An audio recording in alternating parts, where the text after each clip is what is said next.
드라마가 있을 때에는 주로 최종화가 나올 때까지 기다렸다가 몰아보는 편입니다. 왜냐? 그 뒷이야기가 궁금한 것을 못 참기도 하고요. 한 회차가 끝날 때 그 남는 아쉬움 아시죠? 아 이거 다음 주까지 어떻게 기다려? 라는 그 마음이 좀 싫기 때문이죠.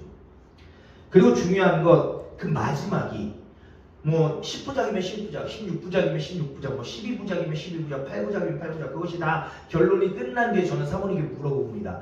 사모님 그 새드 엔딩이에요? 해피 엔딩이에요? 물어보죠. 열린 결말이에요? 닫힌 결말이에요? 물어봐요. 그런데 제가 새드 엔딩이면 안 보는 편입니다. 그리고 열린 결말 웬만하면 안 보는 편이에요.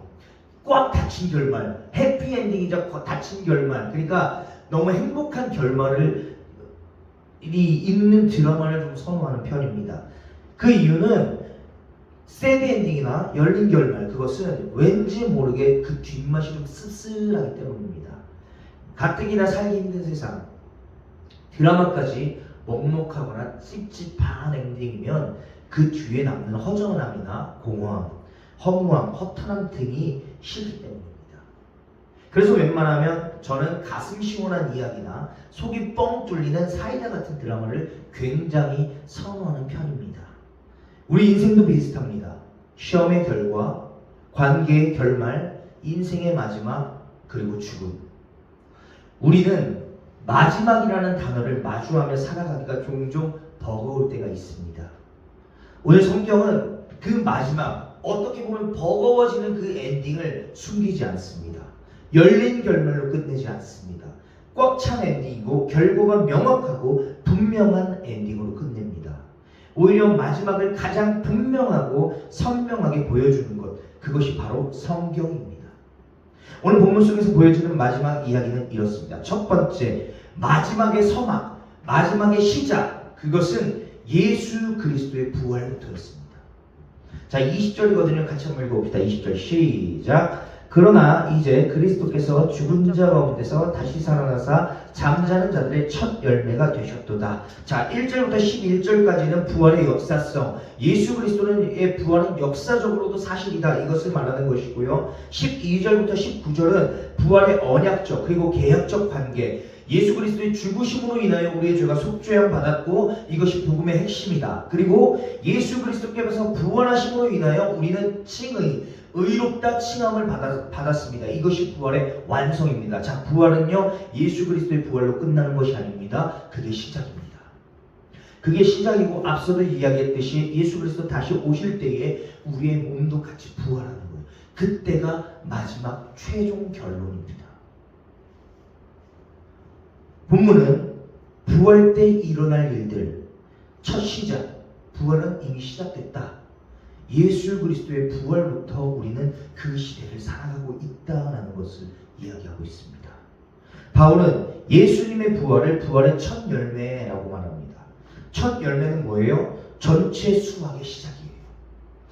전체 수확이 아직 끝나지 않았고 첫 열매가 있다는 것은 이 뒤에 더 많은 열매가 반드시 따라온다라는 결론 그리고 보증이 있습니다. 즉 예수님의 부활은요 특별한 한 사건이 아니라 앞으로 일어날 모든 부활의 시작, 예고편에 불과하다는 거죠. 예수님만 살아난 것이 아니라 예수 안에 있는 우리도 반드시 살아난다라는 겁니다.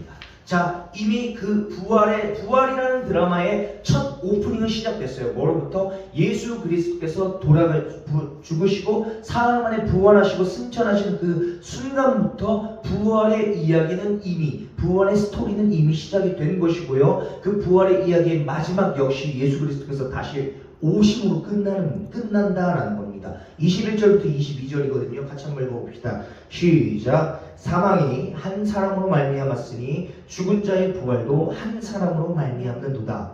아담 안에서 모든 사람이 죽은 것 같이 그리스도 안에서 모든 사람이 삶을 얻으리라. 아멘. 자, 뭐라고 해요? 아담 안에 있으면 죽어. 그리고 그리스도 안에 있으면 생명이다 라는 겁니다. 사랑하는 행복누리 여러분, 부활의 드라마, 부활 드라마의 첫 시작, 첫 열매는 예수 그리스도입니다.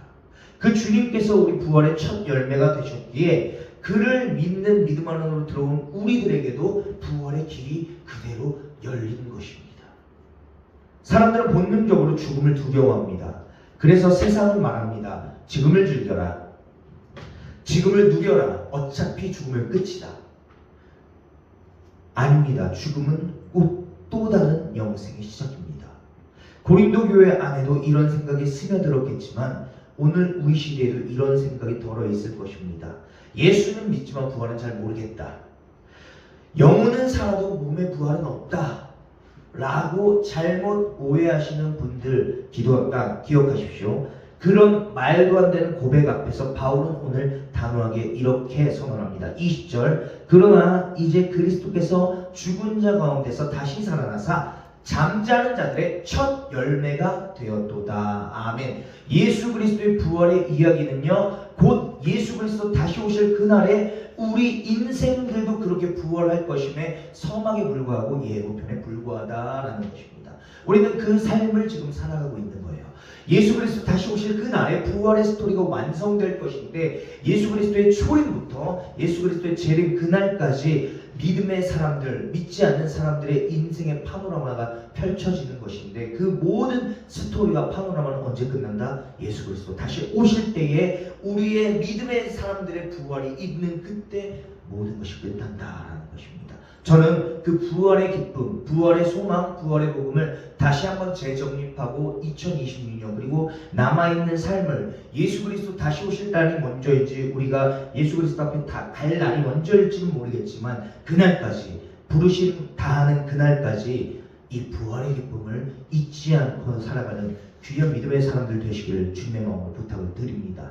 자, 첫 번째, 성경이 이야기하는 마지막 때에 그리스도의 부활, 그것이 부활 스토리의 서막이었고 오프닝이었다라는 것이라면요. 두 번째, 자, 인생들, 우리 인간들도 그 부활 스토리를 뒤따를 것이다 라는 겁니다.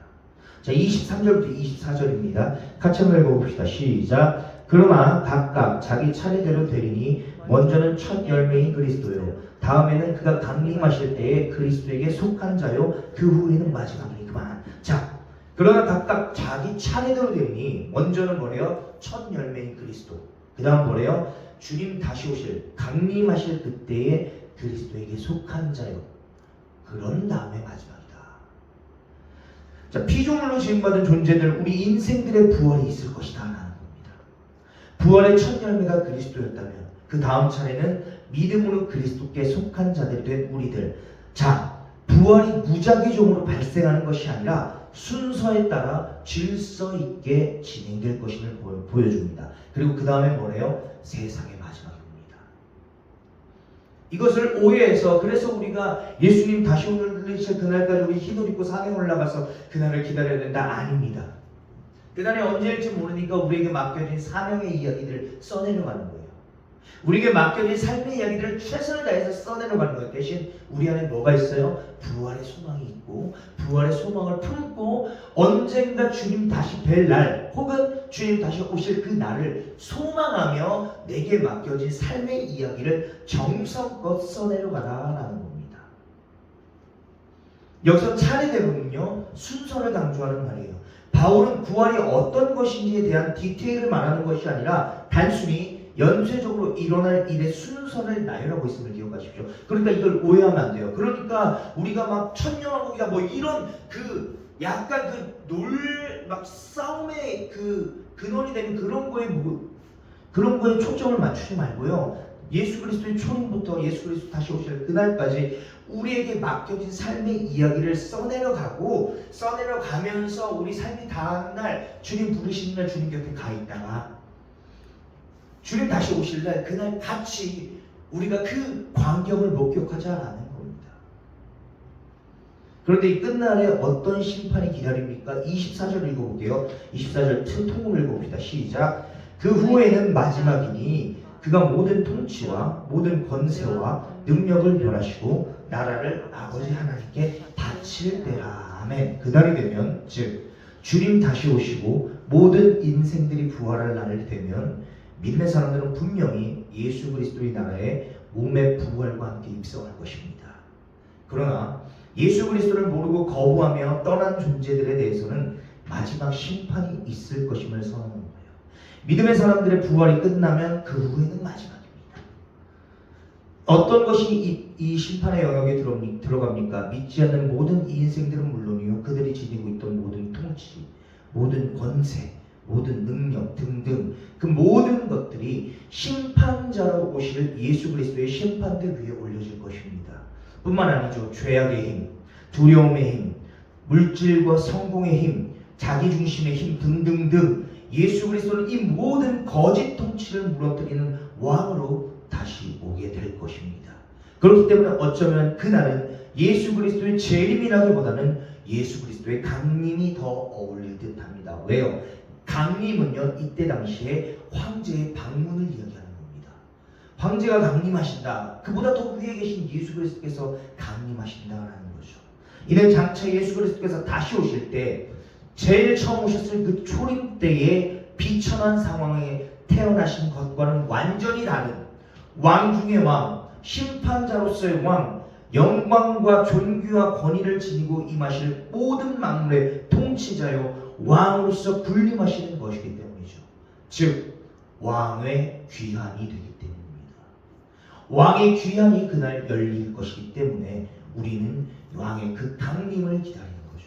27절 만물을 그의 발 아래에 두셨다 하셨으니 28절 만물을 그에게 복종하게 하실 때에는 아멘.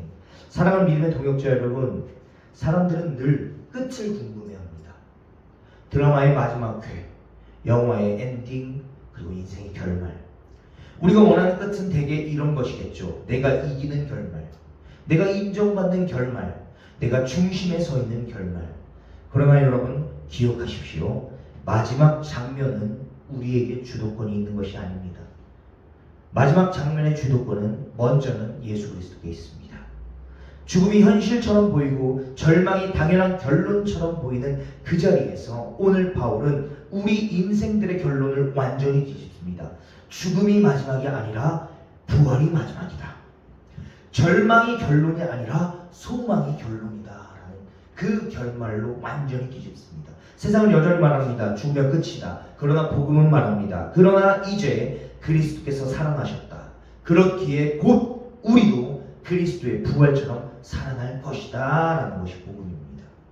저는 여기 모여있는 우리 모두에게 이 부활의 소망이 우리의 오늘을 다시 살릴 수 있게 되기를, 그래서 우리 안에 잠들어 있는 부활의 소망을 다시 일으키게 되기를 주님의 언약 안에서 간절히 축원합니다. 자, 성경이 이야기하는 마지막, 첫 번째 그리스도의 부활이 마지막의 시작이다. 그리고 두 번째 인생들의 부활이 그 다음 스토리이다. 세 번째 최후의 심판받을 자는 사망이다 라는 겁니다. 즉 마지막화의 결론은 우리가 흔히 말하죠. 권선징악이라고 하는데 마지막화의 결론은 예수 그리스도께서 악한 사단의 권세 사망을 완전히 무너뜨리는 겁니다. 25절부터 26절 시작. 그가 모든 원수를 그 발 아래에 둘 때까지 반드시 왕노릇 하시리니 맨 나중에 멸망받을 원수는 사망이니라. 아멘. 모든 인생들의 부활 이후에 종말이 올 것입니다. 이것이 매우 중요한 이유는요, 사람들이 종말을 이야기할 때 상당히 부정적이죠. 무언가 대단히 어둡고 음습합니다. 불안합니다. 공포스럽습니다. 왜 그렇습니까? 그들에게 있어서 종말은 곧 삶의 끝이기 때문입니다. 그 이유가 여기에 있습니다. 그들은 마지막 때에 부활한다고 할지라도 심판의 부활로 나와 영원한 멸망에 처할 것이기 때문입니다.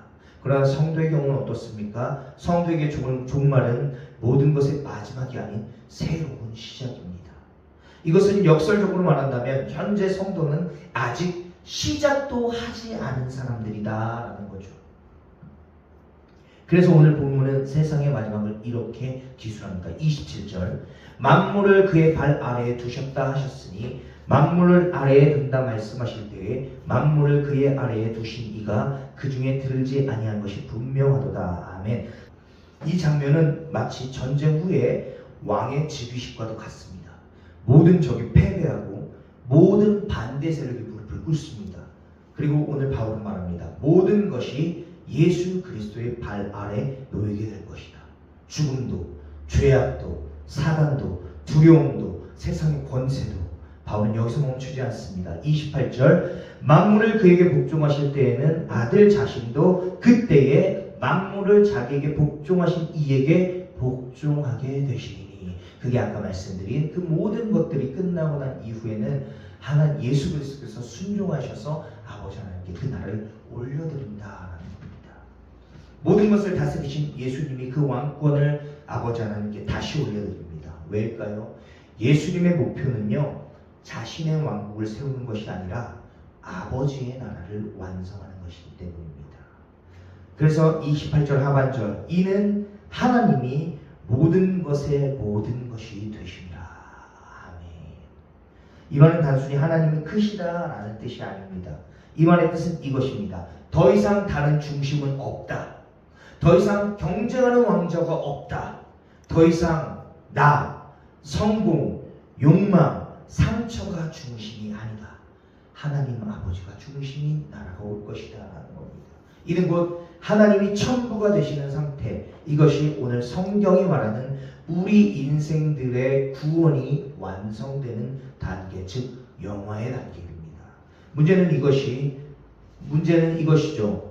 우리는 이 마지막을 믿는다고 말하면서도 여전히 내가 왕인 작은 왕국을 붙들고 있다라는 겁니다.